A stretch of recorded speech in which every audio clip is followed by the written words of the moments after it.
Un tema muy importante dentro de la fisiología que es líquidos y electrolitos. Para comenzar, pues este va a ser el contenido, ¿no? Los conceptos básicos que nos va a llevar una gran parte del video, la ingesta y pérdida de líquidos, que es una parte sencilla, el transporte de agua, los tipos de transporte que hay, la tonicidad y las soluciones.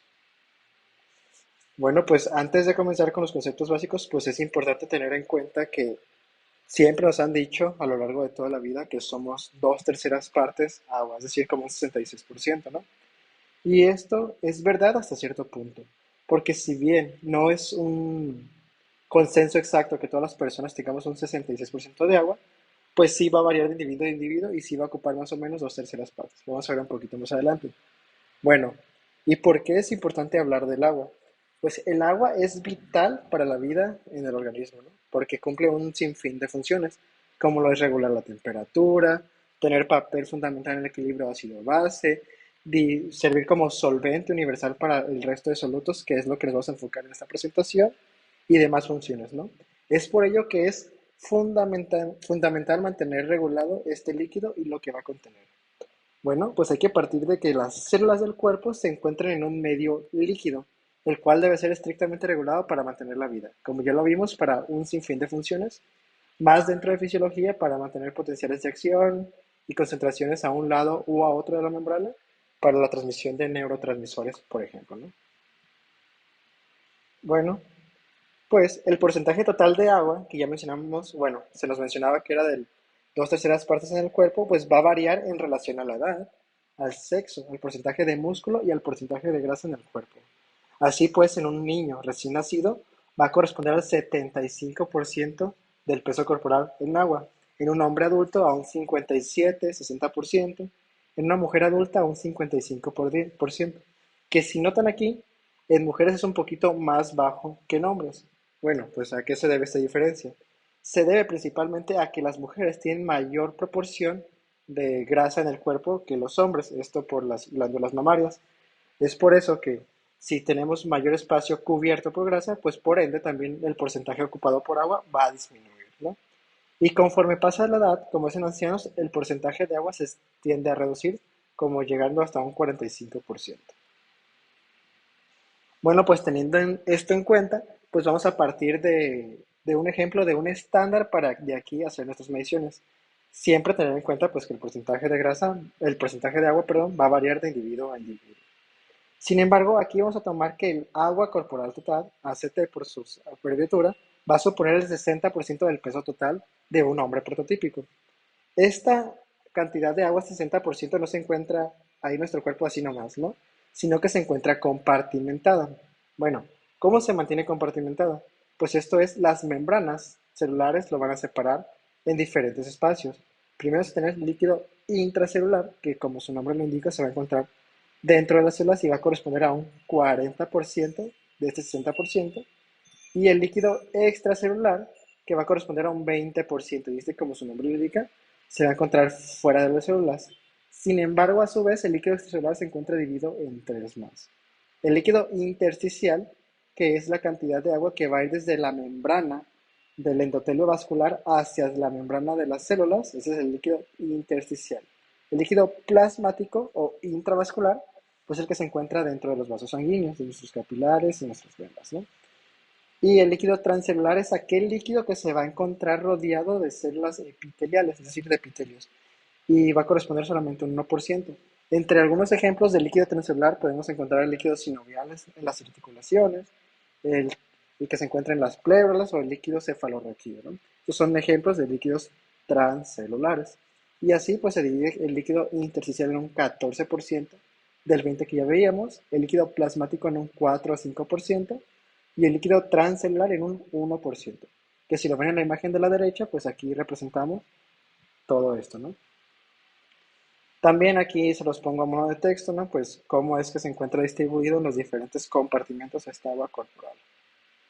Y es importante tener en cuenta qué porcentaje es en cada uno, porque así, a partir del peso de una persona, podemos calcular cuánta cantidad de litros de agua hay en cada compartimento, ¿no? Sin embargo, pues eso no nos vamos a enfocar en en esta presentación. Ok, bueno, ya hablamos que hay agua en cada compartimento, ¿no? Sin embargo, la composición de lo que es el líquido intracelular y el líquido extracelular es fundamentalmente distinta. Esto se debe a que hay una serie de bombas o canales que van a mantener concentraciones distintas de electrolitos y solutos a un lado y al otro de la membrana.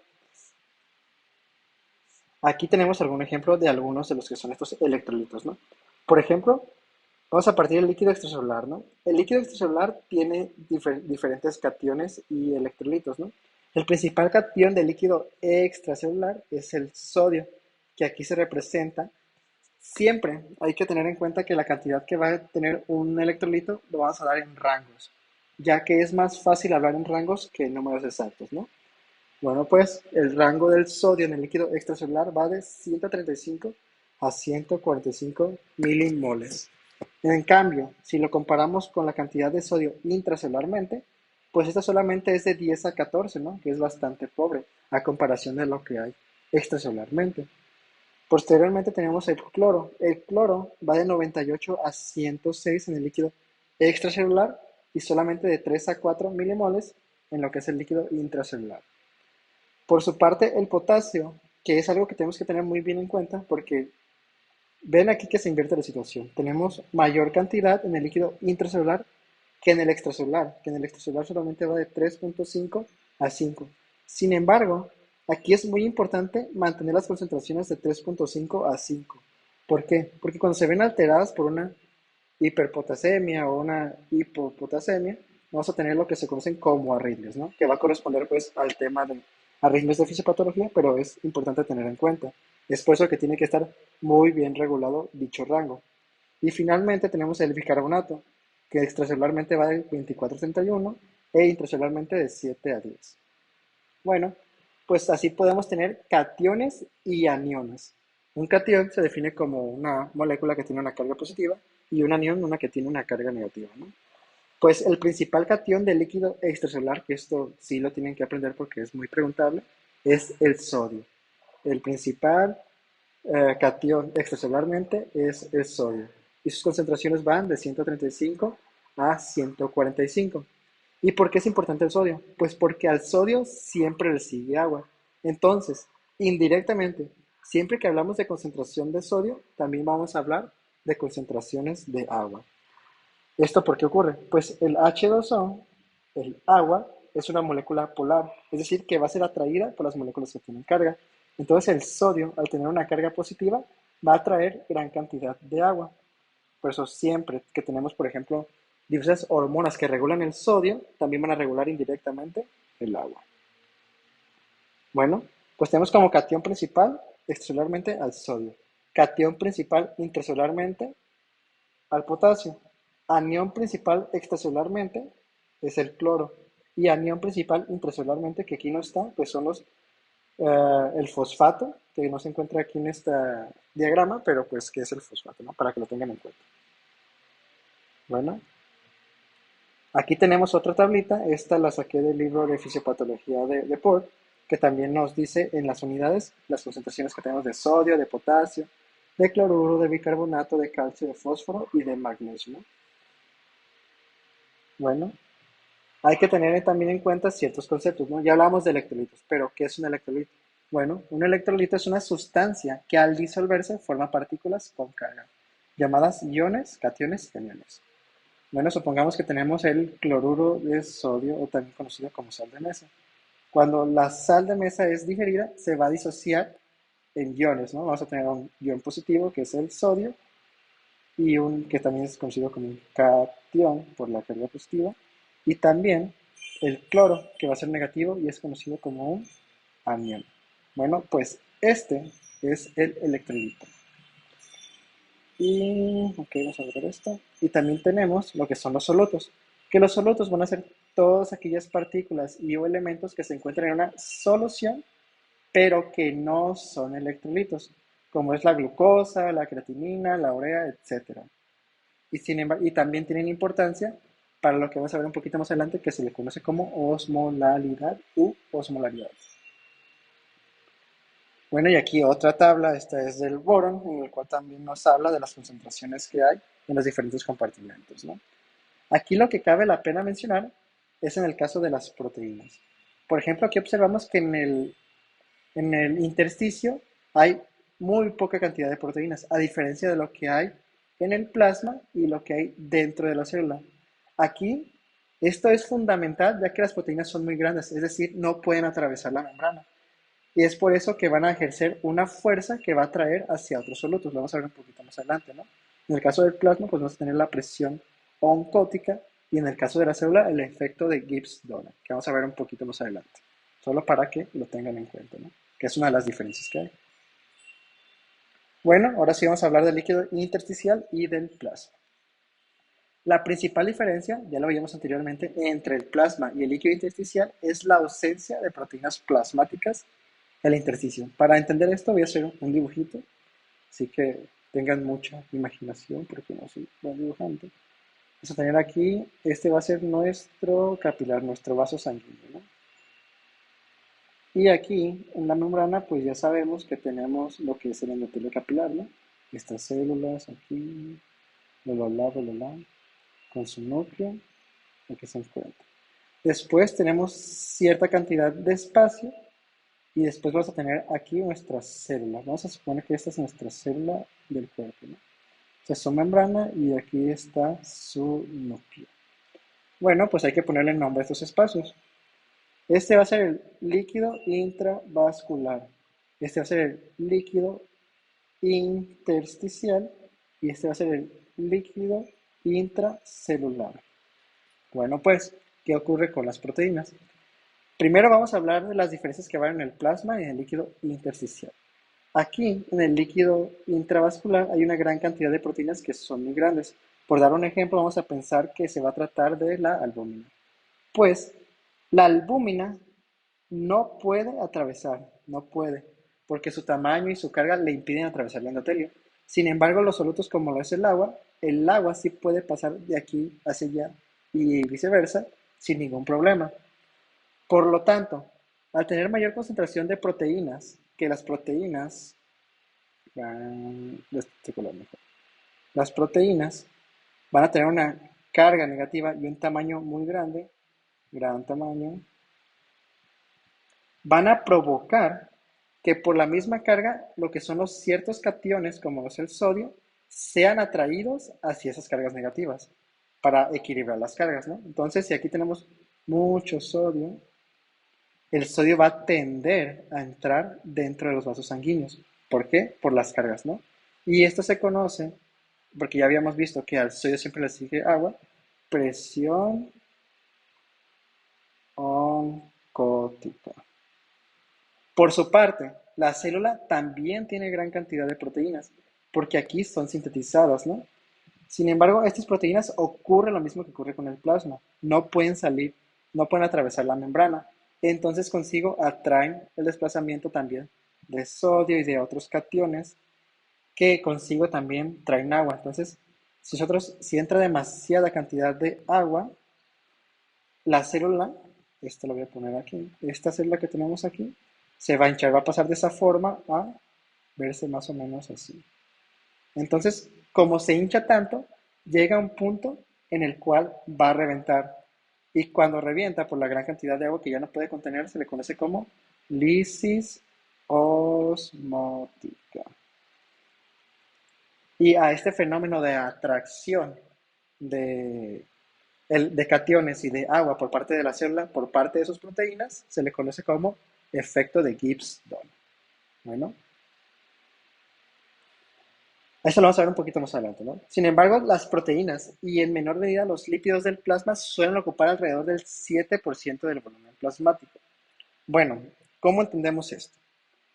En los laboratorios o en ciertos hospitales siempre tenemos en cuenta, voy a hacer un dibujo, a ver, dejen salir aquí, otra vez aquí, ok, estamos aquí, entonces vamos a suponer que tenemos en nuestro, otra vez, vamos a volver al ejemplo del capilar, es el capilar, vamos a tener cierta cantidad de agua, ¿no?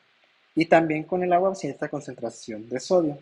Supongamos que vamos a tener, no sé, 150 miliequivalentes, ¿no?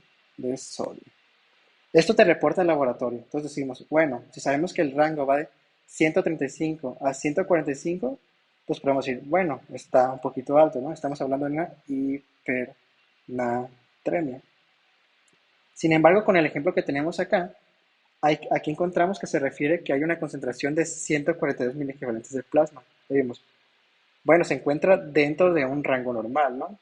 Sin embargo, aquí estamos ignorando el 7% del volumen que está ocupado por los lípidos.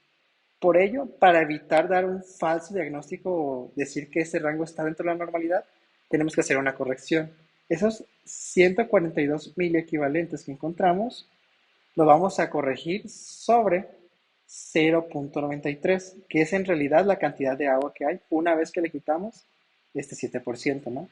Lo cual nos da el resultado un 153 miliequivalentes. Y esto, que al principio podía parecer normal dentro del rango, ahora es una hipernatremia. ¿Ok?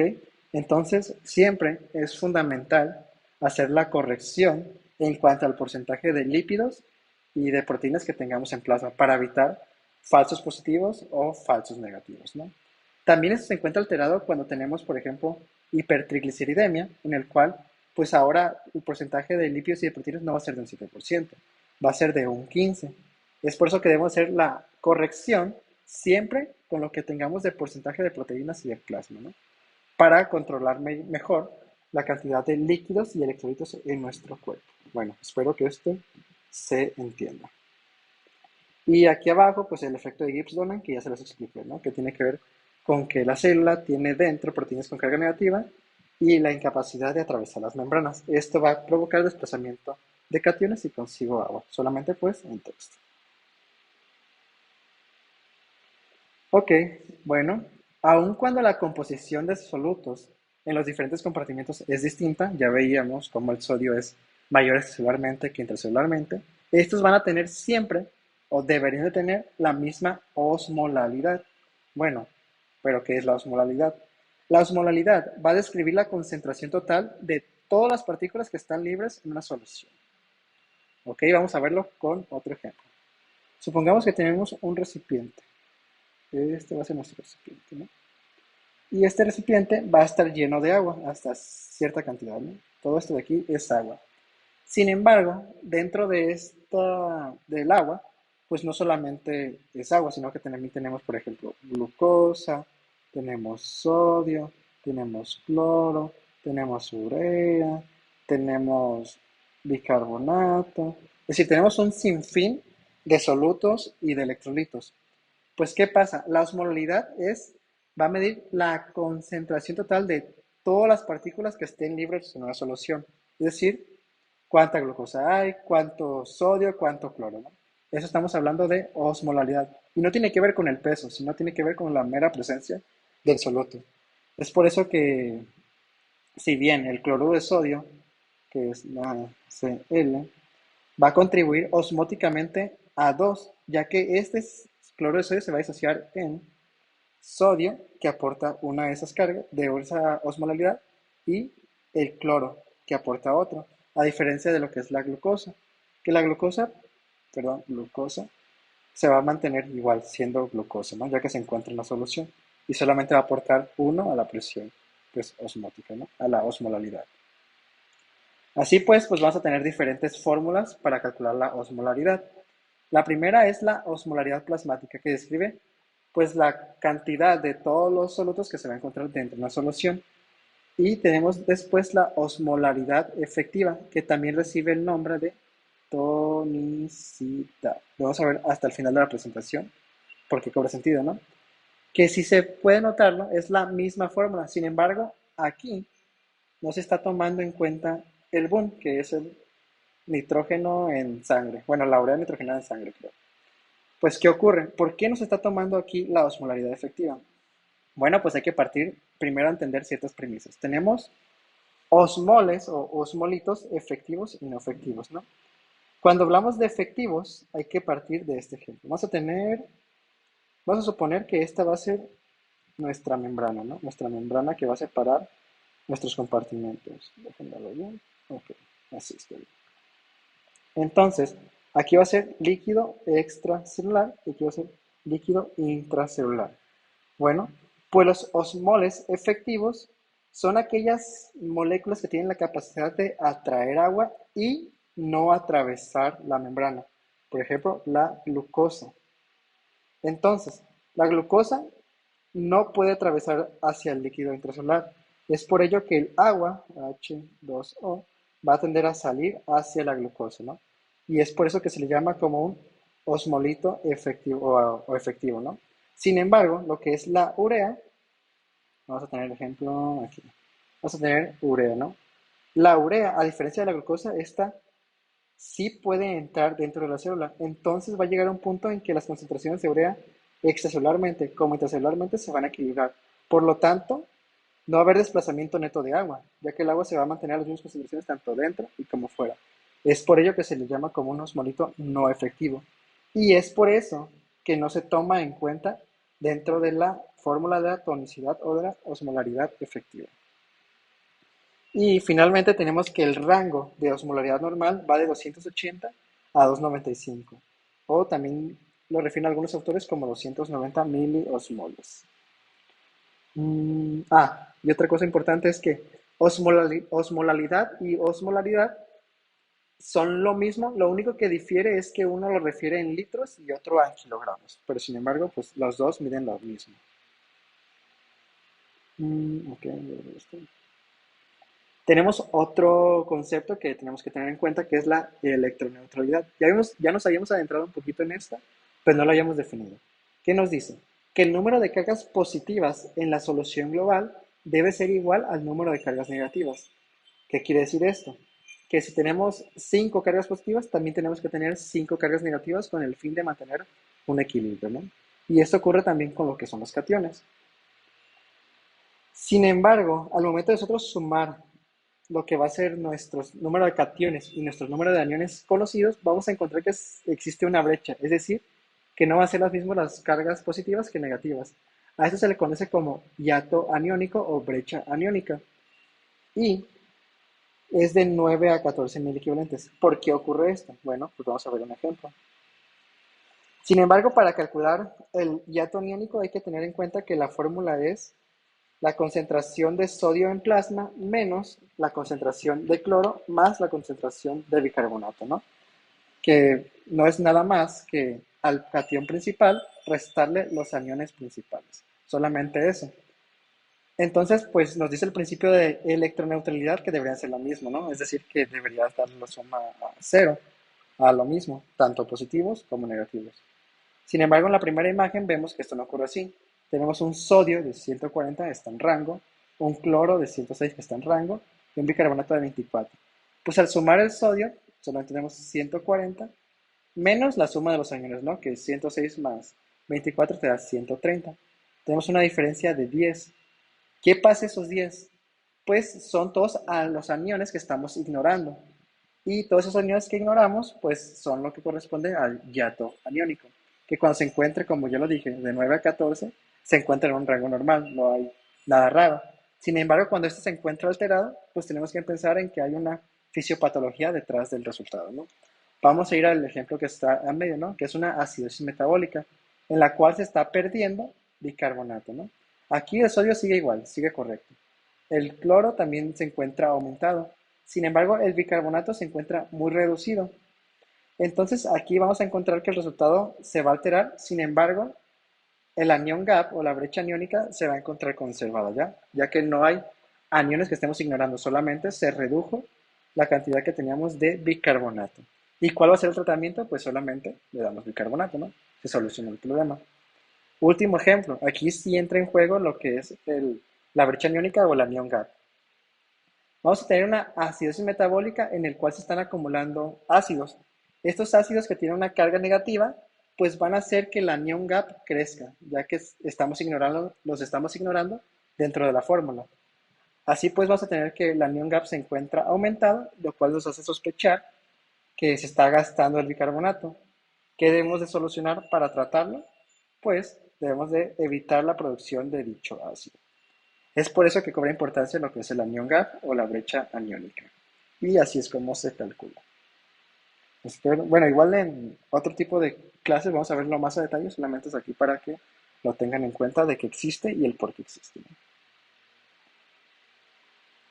Ok, ahora vamos a hablar un poquito de lo que son los transportes solutos a través de membranas. Bueno, pues el movimiento de un soluto en el transporte pasivo en una membrana permeable se da en favor de su gradiente electroquímico. Ok, hay que desglosar esto para poderlo entender. Un soluto, que ya lo vimos que es cualquier cosa que se encuentre en una solución, se puede desplazar a través de la membrana si tiene la capacidad de desplazarse. Sin embargo, hay que definir primero lo que es un transporte pasivo. Transporte pasivo es todo aquel movimiento que se va a dar gracias a la fuerza ejercida por el gradiente electroquímico, que también lo vamos a definir un poquito más adelante, y que no requiere ATP. Esto es fundamental. El transporte pasivo nunca requiere ATP y siempre, siempre, siempre va en favor del gradiente electroquímico, ¿no?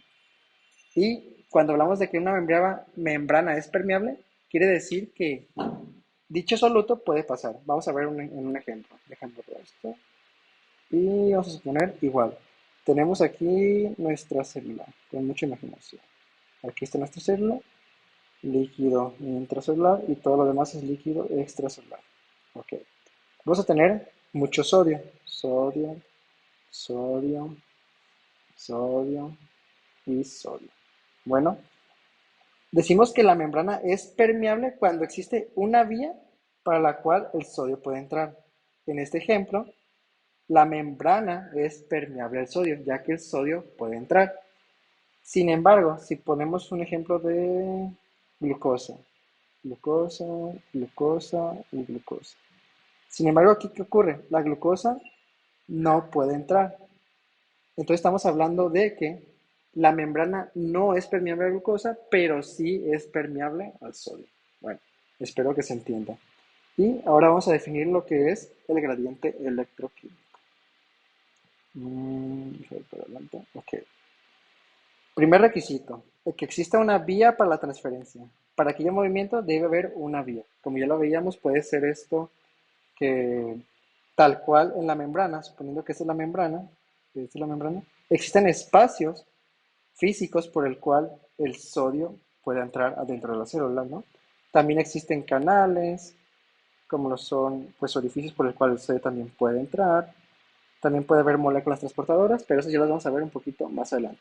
Sin embargo, debe existir una vía para la transferencia, ¿no? Una forma en que pase de un lado hacia otro. Y eso hablamos de permeabilidad. En la imagen aquí de la derecha podemos ver que el soluto, en este caso X, puede pasar líquido intracelular, es decir, que la membrana es permeable a X. ¿Okay? Sin embargo, no basta con que haya una vía para que ocurra un movimiento, ¿no? Se requiere de un gradiente. Entonces vamos a definir qué es un gradiente. Bueno, pues el gradiente va a ser la fuerza impulsora que va a determinar el transporte pasivo de un soluto. Y este gradiente está formado a su vez por dos gradientes, ¿no? El primero es el gradiente de concentración, también llamado químico, que se refiere a la concentración de un soluto X en ambos lados de la membrana. Bueno, pues ¿qué es esto? Vamos a fijarnos en la imagen que se encuentra a la derecha, ¿no? En el líquido extracelular tenemos 1, 2, 3, 4, 5, 6, 7 y 8. 8 que son 8 iones X, ¿no? X positivo. Bueno, e intracelularmente tenemos solamente 1 y 2. El gradiente de concentración hace referencia a qué tanto soluto hay en una parte de la membrana o en otra. En este caso hay más fuera que dentro. Entonces, por naturaleza, X va a tender a desplazarse del lugar donde hay mayor concentración a donde hay menos, a fin de equilibrarse. Por ende, aquí se forma un gradiente, una fuerza, y esta fuerza va a tender a meter X hasta que se equilibre a ambos lados. En este ejemplo, pues tendrían que pasar 3, ¿no? Entonces, si pasa este para acá y este para acá, entonces habrá 5 de cada lado, ¿no? Aquí 1, 2 y 3, 5 intracelularmente, y se tacha, y 1, 2, 3, 4 y 5, los que van a ser extracelularmente. Hasta ahí se va a tener el movimiento, y esto sin necesidad de energía adicional, ¿no? Bueno, espero que se entienda. Y pues aquí lo tenemos, ¿no? Una vez que se realiza el movimiento en favor del gradiente de concentración, va a equilibrarse las concentraciones dentro y fuera y va a detenerse el movimiento. Esto hablando del gradiente de concentración. Sencillo, ¿no? De entender. Después tenemos el gradiente eléctrico. El gradiente eléctrico hace referencia a la diferencia de cargas y a la atracción por cargas opuestas. Bueno, ¿a qué me refiero por esto? También ya nos habíamos metido un poquito de eso anteriormente, ¿no? Una carga positiva va a tender a atraer a una carga negativa para que se equilibren, ¿no? Se anulen. Una carga negativa va a tender a atraer a una carga positiva. Una carga positiva va a tender a repeler a otra carga positiva y una carga negativa va a tender a repeler a otra carga negativa. Bueno, pues esto nos habla del gradiente eléctrico. Sin embargo, ya hablando de fisiología es un poco más complejo. Para el gradiente eléctrico tenemos lo que es la ecuación de Nernst. La ecuación de Nernst representa el valor que el voltaje de membrana debe tener para que X estuviera en equilibrio, es decir, que ya no hubiera movimiento. ¿Qué quiere decir X? Pues vamos a tener un ejemplo. Supongamos que aquí tenemos nuestra célula. Dentro de la célula tenemos sodio, sodio y sodio. Y lo que nos dice la ecuación de Nernst es qué voltaje debe tener la membrana para que no ocurra, para que no ocurra movimiento de sodio. Eso es lo que nos representa la ecuación de Nernst. Dice en qué punto determinado ion se encuentra en equilibrio. Es decir, que no hay movimiento. Pues esta es la ecuación de Nernst, que aunque parece compleja, la verdad es que es bastante sencilla, ya que, por ejemplo, R, T y F son constantes. T va a ser la temperatura, que es la que más nos importa. Pero al ser corporal, pues siempre va a ser la misma. F es la constante de Faraday y R es la constante de los gases. Entonces, ya una vez sustituyes dichos valores, pues vas a encontrar que como el primer término es 60 milivoltios, que en realidad nosotros vamos a tomar 61 milivoltios, ya que es mucho más exacto, ya que representa más fielmente la temperatura corporal, y con esto vamos a hacer los cálculos. Eso se representa en el término de arriba. Zx hace referencia a la valencia del ion. ¿Qué quiere decir esto? Por ejemplo, sodio tiene una valencia, ¿no? Que es una carga. Y entonces aquí va a ser 1. Sin embargo, el calcio, que es 2 más, pues va a tener en lugar de 1, va a tener 2 abajo. Después, esto multiplicado por el logaritmo de base 10 de las concentraciones intracelulares y extracelulares del soluto que nos interese, ¿no? Y aquí en esta tablita pues tenemos las concentraciones extracelulares e intracelulares de los diferentes electrolitos, ¿no? Vamos a ver un ejemplo. Y aquí lo que les mencionaba, ¿no? Que algunos autores toman 61 ya que es más exacto. Vamos a hacer este ejemplo. Cálculo del potencial de equilibrio, potencial de membrana, para el sodio. Bueno, pues aquí tenemos nuestra fórmula. Vamos a asociar. Entonces, Bm, voltaje de membrana, es igual a X, es igual a menos, en la parte de arriba, vamos a poner 61 milivoltios, ya les había mencionado por qué. En Zx del sodio, pues es 1. Eso va a multiplicar al logaritmo de base 10 de las concentraciones intracelulares arriba, que intracelularmente tenemos 15 milimoles y extracelularmente 145, ¿no? Pues vamos a resolver 61 milivoltios aquí, ya una vez hecha la división, esto que multiplica al logaritmo con base 10 de nos da 0.1, ¿no?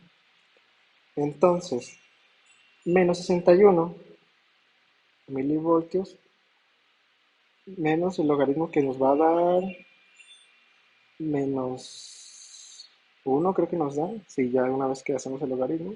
Entonces, menos por menos pues nos va a dar 61 milivoltios.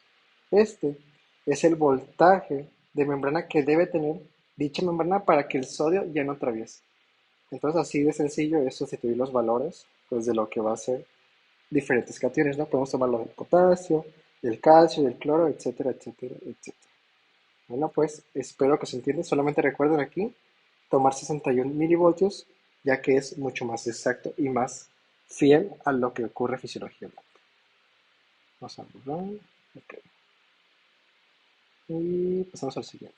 Bueno, y ahora, ese resultado, ¿qué? ¿De qué nos sirve? Qué está entrando? ¿Qué está saliendo? ¿Cómo lo interpretamos? Bueno, pues ya que conocemos nuestro potencial de Nernst, que también se abrevia como X, y conociendo el voltaje de membrana de nuestra célula, podemos calcular el gradiente electroquímico, es decir, la unión tanto del gradiente químico que ya vimos anteriormente de concentración y el eléctrico, es decir, la fuerza impulsora, para saber si nuestro ion de interés está entrando o saliendo de la célula. Y el gradiente electroquímico pues se calcula solamente al voltaje de membrana le vamos a restar nuestro potencial de Nernst. Aquí tenemos en esta gráfica que es extraída del boro ya los valores que vamos a obtener, ¿no? Aquí podemos ver que el voltaje de membrana, bueno, pues el voltaje de membrana es para todos casi siempre el mismo, ¿no? De menos 60 milivoltios. Y aquí tenemos el resultado que tenemos, ¿no? En el sodio de 160 milivoltios. ¿Por qué? Porque tenemos menos 60 menos nuestro valor que teníamos aquí, que era de sodio, lo que lo calculamos, 61 milivoltios, nos va a dar menos 121 milivoltios. Aquí ya tenemos todos los resultados ya hechos para todos los iones. ¿Y cómo lo vamos a interpretar? Bueno, cuando la fuerza impulsora es negativa, los cationes entran a la célula y los aniones salen. ¿Qué quiere decir esto? Bueno, vamos a tener este valor de acá, 161. Esto es el sodio. ¿Qué es el sodio? Es un catión. Ok. La regla nos dice, cuando la fuerza impulsora es negativa, los cationes entran a la célula. Es decir, que nuestro sodio va a tender a entrar a la célula, es decir, a pasar intracelularmente. Nuestro potasio, aquí es diferente, ¿no? Aquí tenemos positivo, entonces el potasio va a tender a salir de la célula, el potasio. Me lo voy a poner aquí. Este entra, este sale. El que sigue es el calcio, que también es un catión y es negativa, entonces va a entrar. La que sigue es un anión y es negativo, que entonces los aniones cuando es negativa van a tender a salir, ¿no? Entonces se va a salir. Y así lo hacemos con todos los demás. Así es como interpretamos a partir de las ecuaciones si un catión o un anión entra o sale de nuestra célula, ¿no? Con base a estas reglas y con ayuda de la ecuación de Nernst. Bueno, espero que se entienda. Ok, entonces ya habíamos visto que se necesita una vía, ¿no? Y ya les había mencionado que estas vías pues pueden ser variables, ¿no? Que puede ir desde una discontinuidad en la membrana, un espacio, hasta proteínas que actúen como poros, canales y transportadores, ¿no? Que es lo que vamos a ver. Bueno, pues la mayoría de iones isólutos hidrófilos, es decir, que sienten atracción por el agua, no pueden atravesar la membrana lipídica, ya que es lipídica. Por lo tanto, van a requerir de una vía que permita su paso. Estas vías están formadas por proteínas integrales de membrana. Así pues, tenemos los poros. Los poros siempre están abiertos. Su equivalente físico, pues, es un tubo recto abierto. Aquí tenemos un ejemplo. Tenemos el espacio extracelular, el citosol o el citoplasma, y tenemos nuestro poro, ¿no? Que funciona a modo de un canal. Es decir, por aquí, dicha molécula puede atravesar. Sencillo y nada del otro mundo, ¿no? Y esto en favor, obviamente, de su gradiente de concentración. Después tenemos lo que son los canales. Los canales tienen dos posiciones, ¿no? Una que es, bueno, más bien dos conformaciones, que es abierto o cerrado. Cuentan con una compuerta. Y el proceso de regulación es por compuertas. Es decir, mientras esté cerrado, no va a haber cation que pueda atravesarlo, ¿no? Sin embargo, cuando se abre, el cation puede abrirse. Entonces podemos decir que los canales son poros regulados por compuesto. ¿Y cómo lo vamos a regular? Pues esto puede ser por medio de voltaje, por medio de presiones, por medio de segundos mensajeros, etcétera, ¿no? Que eso ya vamos a ver más adelante, ¿no? Y depende del tipo de canal y la función que vayan a cumplir. Y finalmente tenemos los transportadores, que son de los tres los más complejos, ¿no? Estos tienen al menos dos compuertas que nunca se abren al mismo tiempo. Es decir, que si nosotros queremos observar por ejemplo, por el poro, siempre vamos a ver que se encuentra abierto. En los canales, a veces lo vamos a ver abierto, a veces no. Y por los transportadores, nunca los vamos a ver totalmente abiertos, ya que vamos a ir a la imagen de aquí, ¿no? Va a tener diferentes estados, ¿no? Primer estado, se encuentra abierto, es decir, X va a poder entrar y se va a situar en un punto medio, es decir, no va a pasar libremente hacia el citosol, ¿no? Primero se tiene que ensamblar. Bueno, pues ya aquí entra en la imagen 2 y se va a ensamblar. Una vez que se ensambla, se cierra la compuerta de entrada. Y cuando esto ocurre, cuando las dos están cerradas, tanto la entrada como la salida, se dice que está ocluido. Bueno, posteriormente ocurre otro cambio conformacional en la proteína y ahora se sigue cerrada la de entrada, pero la compuerta de salida ya se abrió. Una después que ocurre esto, la proteína pierde afinidad por el soluto y ahora sí lo deja libre para que entre al citosol. Y se repite el ciclo, se vuelve a cerrar todo, ahora sin ninguna sustancia, aquí está, ocluido y ocluido, y se reinicia el ciclo. Así es la forma más sencilla de entenderlo, ¿no? Que es más regulado. Ok, bueno, entendemos eso. Ahora vamos a ver la ingesta y pérdida de líquidos, que es bastante sencillita de entender. Bueno, el volumen de agua dentro del cuerpo debe regularse cuidadosamente, tanto en la ingesta como en las pérdidas, con el propósito de mantener un equilibrio y llevar a cabo las funciones del cuerpo, ¿no? Lo que ya lo veíamos al principio. Bueno, ¿y cuáles son las entradas que tenemos de agua? Tenemos por ingesta de agua pura y en bebidas, que equivale más o menos, depende de la literatura, a 2100 mililitros. Tenemos el subproducto del metabolismo de los alimentos, ya que también pues, los alimentos contienen agua, y cuando los degrademos, pues también produce agua. Y esto equivale más o menos a 200 mililitros. En total, pues de ingestas, de entradas, vamos a tener 2300 mililitros regularmente, ¿no? Bueno, ahora vamos a ver lo que son las pérdidas. Tenemos que se van a clasificar en dos tipos de pérdidas, ¿no? Pérdidas sensibles e insensibles. Primero vamos a las que son insensibles. De este tipo de pérdidas nosotros no somos conscientes. La primera es la difusión a través de la piel, que es transpiración. La transpiración nos provoca una pérdida diaria de 300 a 400 mililitros. Y esto pues va a variar, ¿no? De persona a persona. Tenemos la pérdida por las vías aéreas, que va a ser durante el momento de la aspiración, que va igual de 300 a 400 mililitros. Posteriormente tenemos las pérdidas sensibles, de este sí somos conscientes, que es la sudoración, que va de 100 mililitros. Sin embargo, esta es muy variable, ya que depende de la actividad física del individuo y la temperatura que esté alrededor, ¿no? Entonces puede llegar a ser mucho más alta.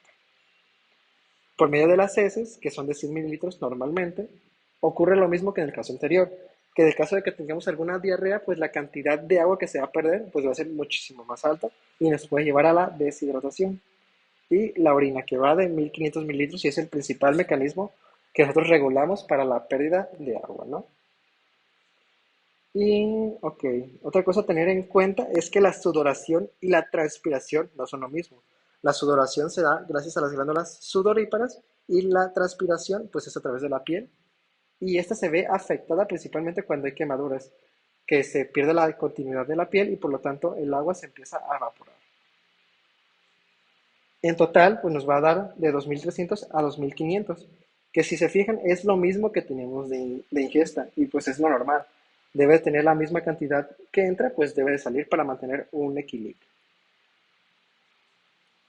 Bueno, pues tenemos entonces una balanza. Por un lado tenemos las entradas y por un lado tenemos las pérdidas. Deben de ser iguales para que tengamos un equilibrio y las funciones del cuerpo se pueden llevar de manera adecuada. Bueno, pues aquí tenemos un ejemplo en el cual tenemos casos de deshidratación. Cuando las entradas disminuyen, tenemos deshidratación. O sea, no estamos obteniendo la cantidad de agua que necesitamos.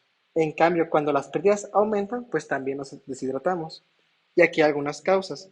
Para que disminuyan las entradas, pues no tomar agua, la falta de agua que hay en muchas poblaciones que se encuentran en pobreza o en marginación, o suplir el agua con otro tipo de bebidas, que esto también suele ocurrir mucho y en niños, ¿no? Que prefieren tomar coca, que si bien sí tiene agua, pues no es igual que agua pura, ¿no?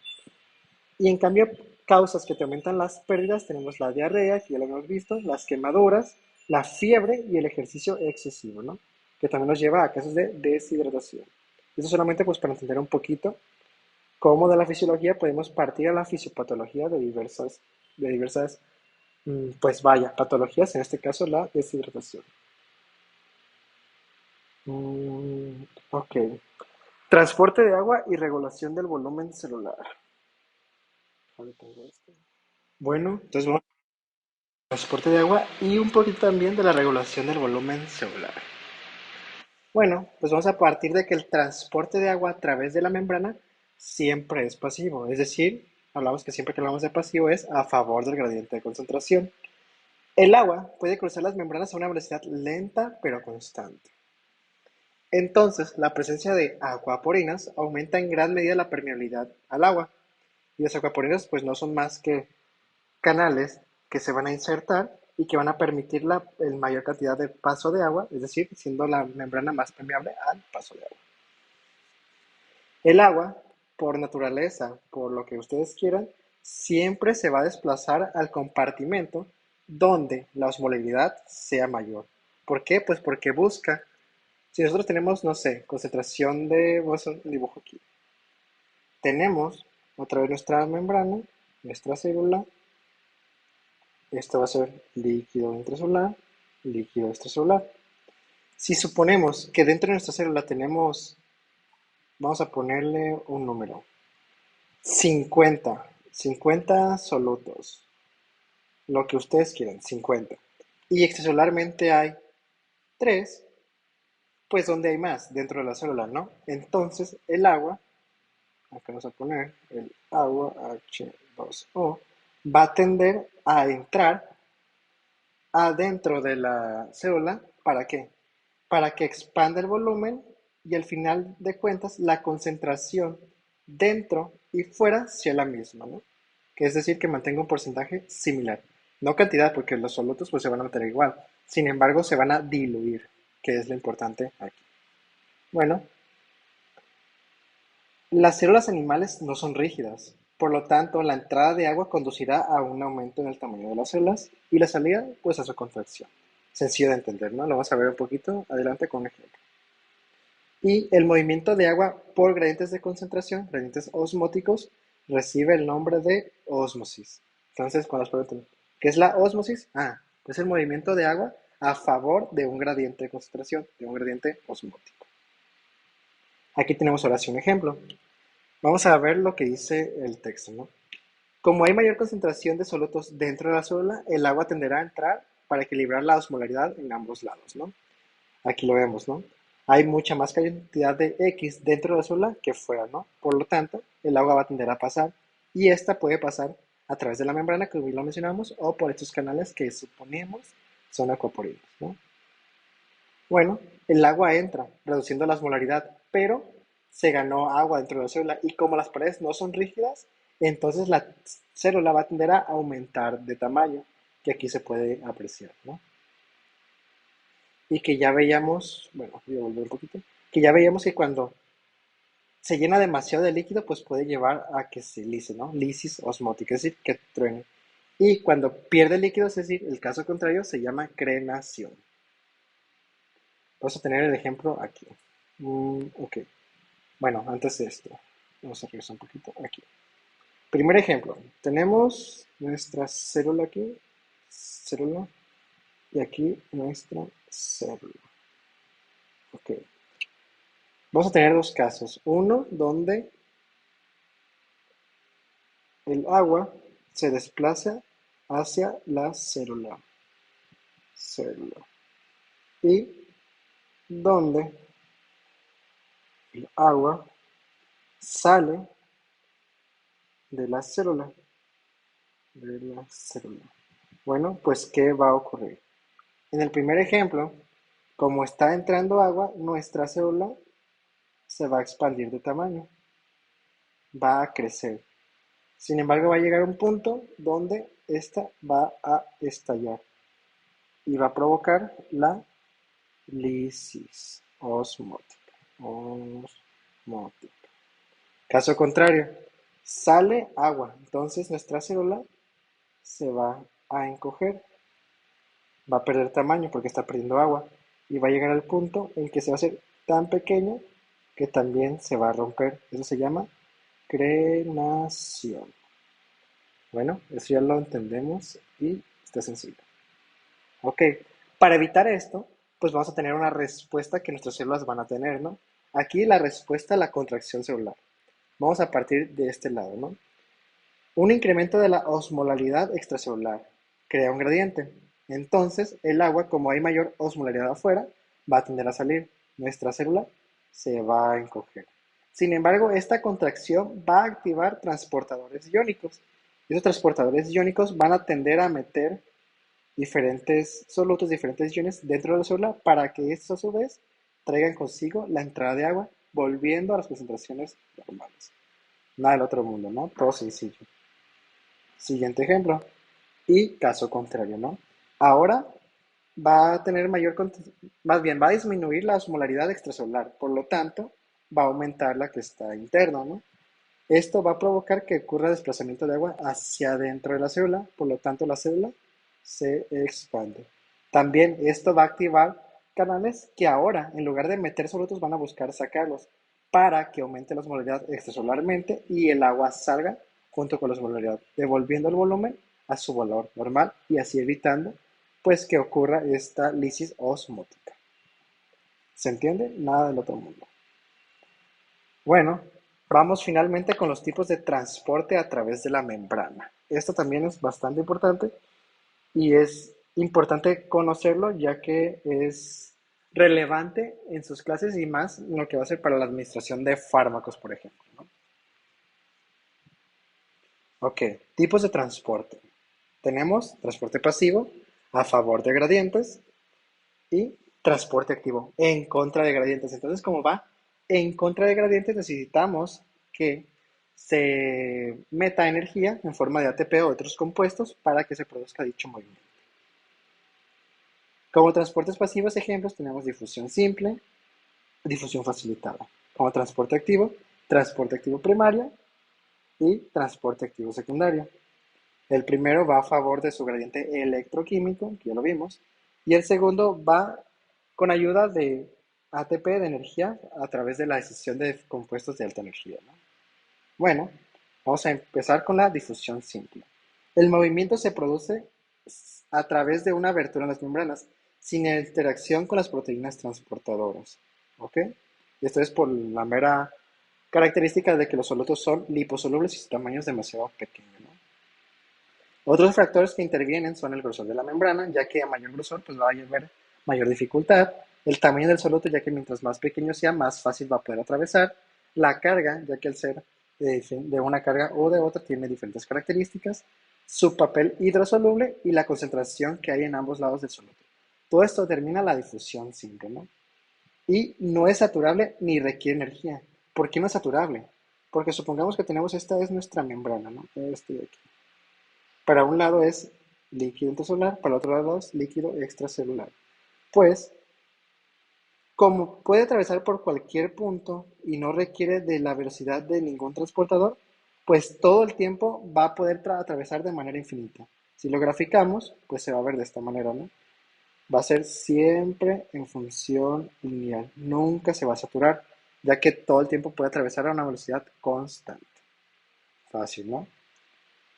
Y el ejemplo, pues que tenemos este de aquí, ¿no? Hay mayor concentración fuera que dentro, entonces se establece un gradiente electroquímico, tiende a entrar dentro de la célula hasta que se equilibren las concentraciones a ambos lados. Difusión simple.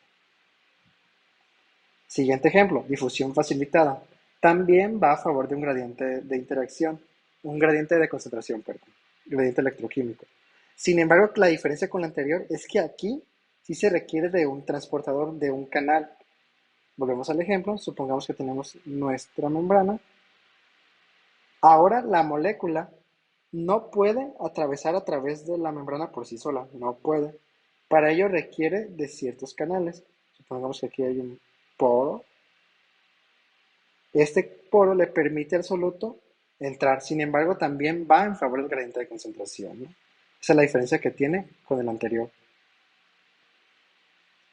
También, como requiere de cierto canal, pues por ese canalito que habíamos visto, este canal de aquí, pues no puede pasar infinitas moléculas todo el tiempo, ¿no?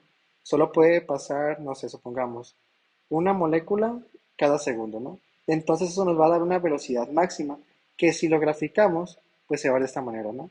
Mientras mayor aumenta la concentración, va a llegar a un punto en que va a alcanzar su velocidad máxima, ¿no? Esto vamos a hablar de velocidad y aquí vamos a hablar de tiempo. Entonces, pues a eso llega. ¿Qué otra cosa es importante tener en cuenta? Bueno, algunos ejemplos son los transportadores de glucosa, los de urea y las familias de los transportadores de cationes orgánicos. En el ejemplo anterior, en el que era déjame regreso, de la difusión simple, algunos ejemplos pues son los gases, ¿no? Como el oxígeno o el dióxido de carbono. Ok, bueno, esto ya lo entendemos y también vimos ejemplos.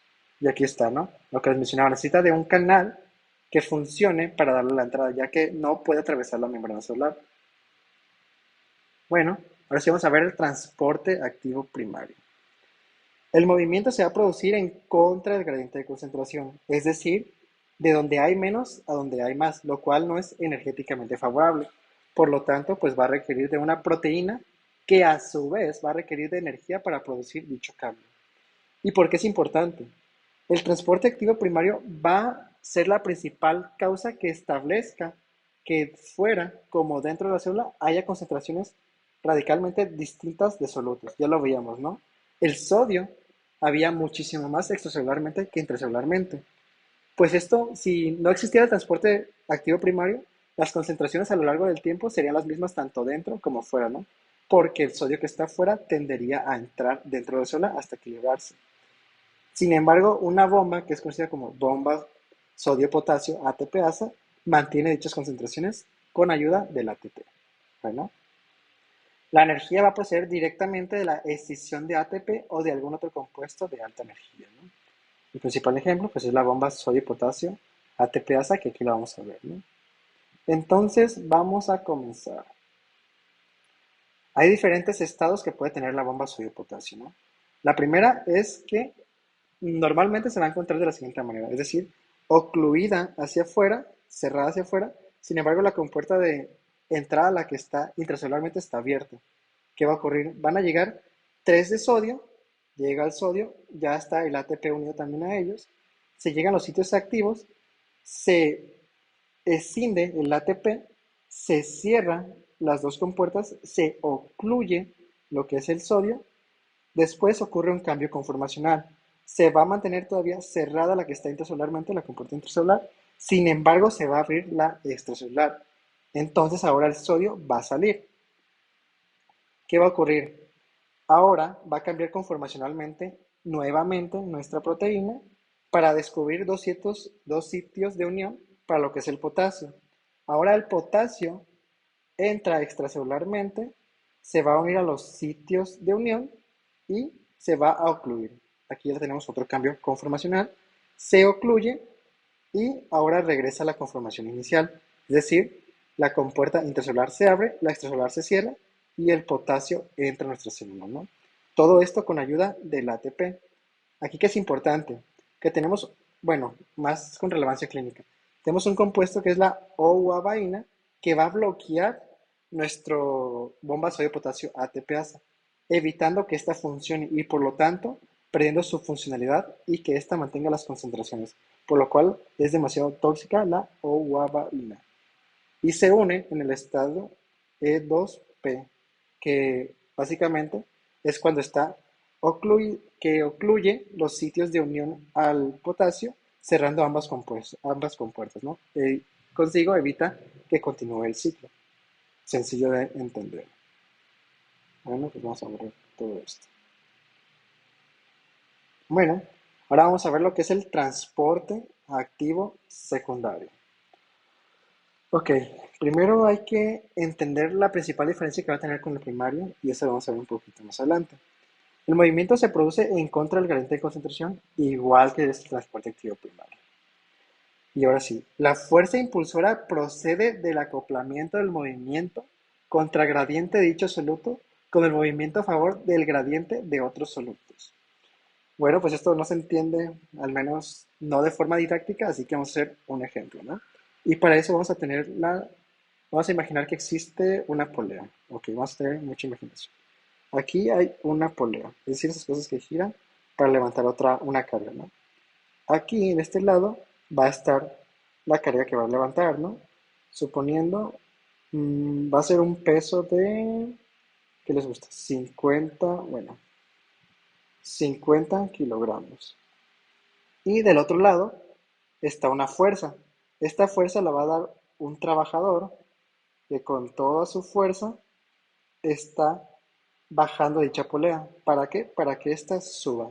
Bueno, pues esta analogía es lo mismo que el transporte activo primario, suponiendo que nuestro hombre va a ser la energía dada de el ATP para desplazar 50 kilogramos hacia arriba, que va en contra. Déjenlo, no sé. Ok, aquí. Ok, vamos a volverlo a hacer. Dame un segundo. Entonces tenemos nuestra polea, tenemos nuestro peso. Aquí está nuestra cajita de 50 kilogramos. Y acá tenemos a nuestra personita. Así, aquí, jalando, ¿no? Y habíamos dicho que esto es ATP. Esto es ir en contra del gradiente de concentración, ya que lo normal, lo que iría en favor del gradiente de concentración es que, pues que baje, ¿no? Los 50 kilogramos. Esto es transporte activo primario. Sencillo de entender. El transporte activo secundario sería lo mismo que una vez que subimos el peso, es decir, los 50 kilogramos, ese peso lo pongamos ahora en una balanza. Es decir, aquí 50 kilogramos, lo pongamos en una balanza que al momento de ser activada levante a un niño, que este niño pese unos 30 kilogramos. Entonces, con el paso, ya que pongamos la pesa, va a ocurrir esto. Tenemos nuestra pesa, se va a inclinar de tal manera que ahora los 50 kilogramos van a bajar a favor de su gradiente de concentración, elevando al niño en contra de su gradiente de concentración. Este es el ejemplo de la analogía del transporte activo secundario, que a final de cuentas solamente es utilizar un gradiente formado por un transporte activo primario para realizar un movimiento en contra del gradiente de concentración de otro compuesto. Sencillo, ¿no? Y creo que se entiende mejor con ese ejemplo. Bueno, ¿cómo? Pues ya les expliqué más o menos cómo, ¿no? Sin embargo, existen dos tipos de transporte, transporte activo. Aquí está mal, no es secundario, es transporte activo. ¿Ok? Y estos son el sin porte o también llamados como cotransporte, ¿no? Que ocurre cuando dos o más solutos son desplazados en la misma dirección. Y siempre, siempre, siempre, mínimo uno debe de ir en contra del gradiente de concentración. Aquí tenemos un ejemplo con la glucosa. Aquí la glucosa va a ir en contra de su gradiente de concentración. Más bien, sí, la glucosa. Entonces la glucosa la metemos, pero para poderlo meterlo también metemos el potasio. Perdón, el sodio. Entonces, ambos van a ir en contra de su gradiente de concentración y en la misma dirección. Tenemos otros ejemplos como el cotransportador sodio-potasio-cloro. Tenemos el cotransportador sodio-aminoácida, el cotransportador sodio-cloro, etcétera, etcétera, ¿no? ¿Qué tienen en común todos? Que van ambos solutos en la misma dirección, ¿no? Y uno siempre debe ir en contra de su gradiente de concentración. Diferencia de lo que teníamos con el antiporte o también conocido como contratransporte, que un soluto es desplazado hacia afuera y otro hacia adentro. Uno debe ir en contra de su gradiente de concentración mínimo. Aquí tenemos el ejemplo de el intercambiador de sodio-calcio. El calcio sale, el, el sodio, perdón, entra, ¿no? Igual ocurre con el cloro y el bicarbonato, el sodio y los hidrogeniones, el cloro y demás, ¿no? Así es como ocurre, solamente uno entra mientras que otro sale. Y esto va en contra del gradiente de concentración, al menos uno, ¿no? Que es el que es de relevancia. Bueno, finalmente vamos a ir con tonicidad y soluciones. Ya hicimos una breve introducción de lo que es la tonicidad, ¿no? Y de cuál es la fórmula para calcularla. Bueno, pues la tonicidad va a describir la osmolaridad de una solución con respecto a otra de referencia, usualmente el líquido intracelular o el plasma, y los efectos que este va a tener dentro de la célula. La fórmula de la tonicidad es la que vemos a la derecha en la parte superior, que es 2 veces las concentraciones de sodio más la glucosa sobre 18, que es la osmolaridad efectiva, ya lo hemos visto anteriormente, ¿no? Bueno, pues vamos a tener diferentes tipos de soluciones. Las isotónicas es en la que la solución va a tener una osmolaridad efectiva igual que la solución de referencia, es decir, en este caso nuestro líquido intracelular. Vamos al ejemplo.